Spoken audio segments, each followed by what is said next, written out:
Hello everyone. Today we talk about how to fix the app of AK option. You will go to settings,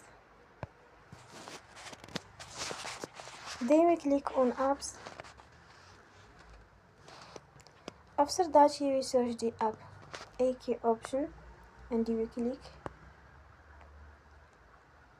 Then you will on for stop. After that you will go to storage. Then we click on clear cache.